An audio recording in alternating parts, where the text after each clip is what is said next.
Just finished my third book out of five, but the other books are way shorter in terms of how many pictures there are. I made this out of a shit ton of hot glue and old shoes and stuff because shoes nowadays fall apart. One of these I sewed once, but not this one. So here's a mural I made years ago. I got this sticker when I ordered D&D dice. I have to cover.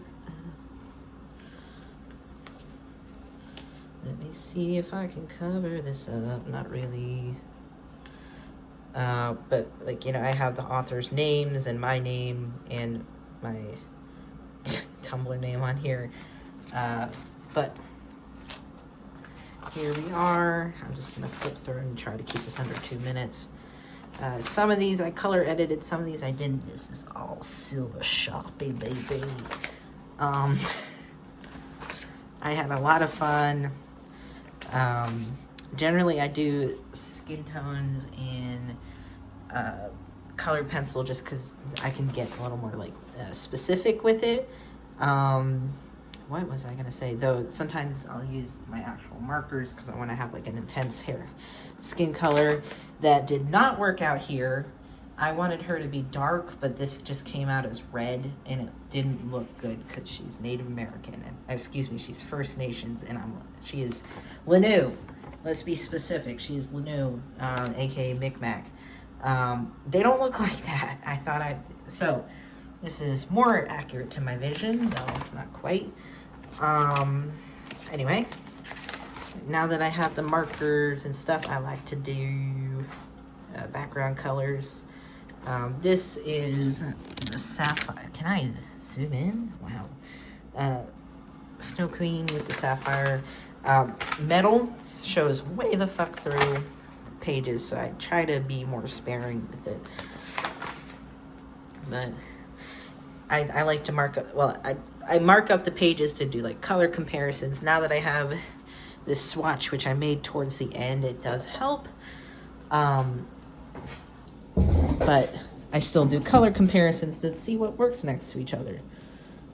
I did not realize until after I colored this picture that he looks like a minion. I added little notes that I tried to save towards the explanation parts of these stories towards the end. See, I want an intense color on her because she's ethnic Indian but lives in Denmark, yeah. So I think that worked out better for her. Not so much here. I was still learning, but I think the lips helped set it off and stuff. I used, I dripped water on here to spread it out, which was cool. Learn more about blending with these markers as time went on. I am flipping way too fast through this, but I don't want the video to be too long so I can post it on Tumblr.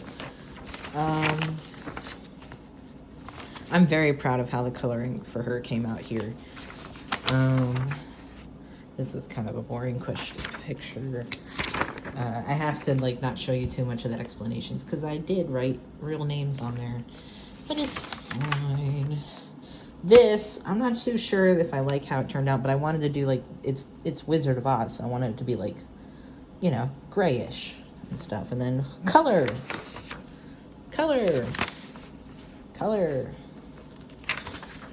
Mary Poppins. I drew that a long time ago.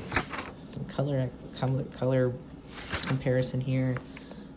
I think I did really good on her cheeks and then like tried to do that on other people's cheeks and did not do well.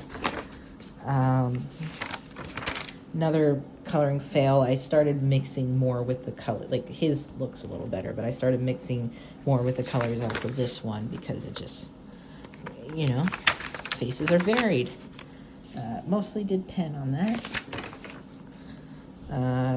Accidentally dripped water here, but it's not too bad. I had fun coloring their dresses, let me tell you. Okay, before I show you the meat of the picture, I am so proud of the blending here. I tried to use it as a reference, like in her glasses. I tried to use it as a reference later.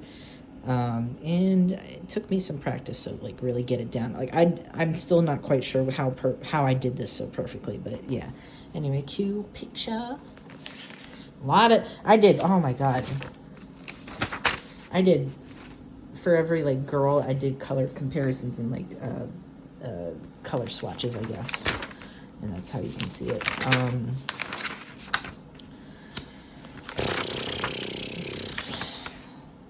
And I also kind of use it as a reference for the later pictures. This is when my gray markers started to, die on me. Can't blame them.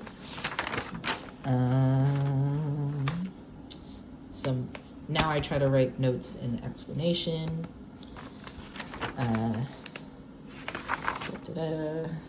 This is when I started to remember, oh, I can like trace around and it works out better.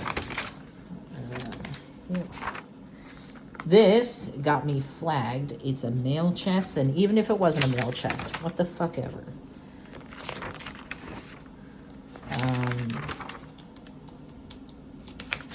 Yep. Just a little guy inspired by Hunchback of Notre Dame, if I'm going to be honest.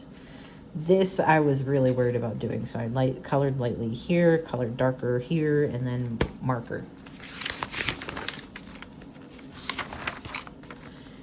This I struggled with because the TV show is so stylistically beautiful and dark and orange, and I'm working with these, and there's far more cool colors than warm colors. And I don't want to pull out the colored pencils because they take longer. But it wasn't bad. Messed up with some silver here. Whoops. Yep. Last unicorn. Oh, I was so looking forward to this. Here's where I started trying to do the blending thing I did weeks ago, and like as you can see, I roughed up the paper trying to do it. But yeah, look at all the look. I was trying. This is not in order. I just went around the pages, but like I tried so hard to like recreate the phenomenon. I did it a little better here, but I think it helped that it was lighter colors.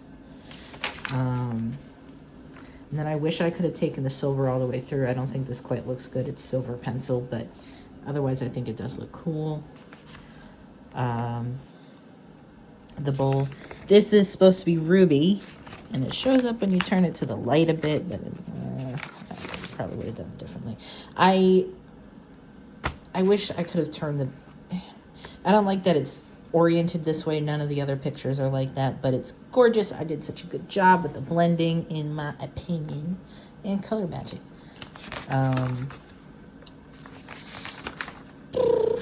And then censored, because I did put this in a kid's book. And here's the last one. I'm so proud. I don't usually color around title cards anymore, but I wanted to do a little more of his face. So, get a little skin color treatment.